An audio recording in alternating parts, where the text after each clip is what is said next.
You remember the beginning, the middle, and the end.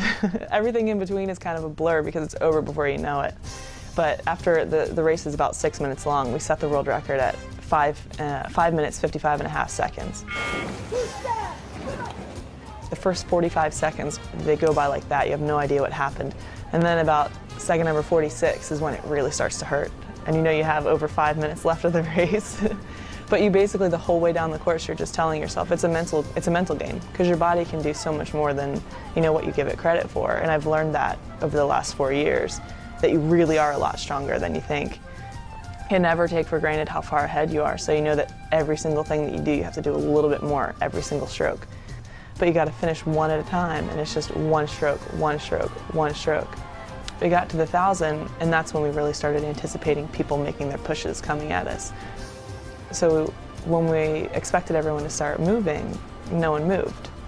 Now, either they didn't move or we prevented them from moving, but being in two-seat, being so far down the boat, I have a pretty good perspective of things. And I kind of think we're farther ahead than we actually are sometimes.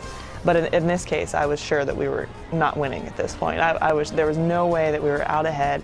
And even when our coxswain was telling us that we were ahead and that no one was moving, I peeked out one little time because I couldn't believe it, and the whole time you're just thinking, all right, you got to go more because they're coming. If they aren't coming now, they're coming on the next stroke. And then by then you're 250 meters to go. And at that point, it's just sheer willpower. There's no level of fatigue, it's just hunting the line. And that's what we did. You know it's the pinnacle of achievement. You know that everyone has put their best foot forward, and you know that that's the performance that everyone on that day you had to have to be the best.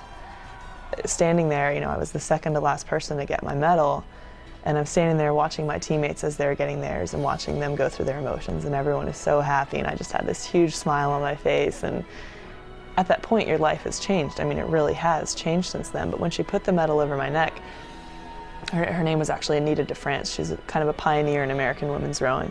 She puts the medal over my neck. My whole right leg started to shake, and I just started bawling like a baby. And it's just something that completely overwhelms you, that you don't even know what to expect, and you can't control it. But they hoist the flag, and it's going up, and I started crying again. And people are watching the medal ceremony, and they're like, they said that they could see me trying not to cry, and it wasn't that I was trying not to cry.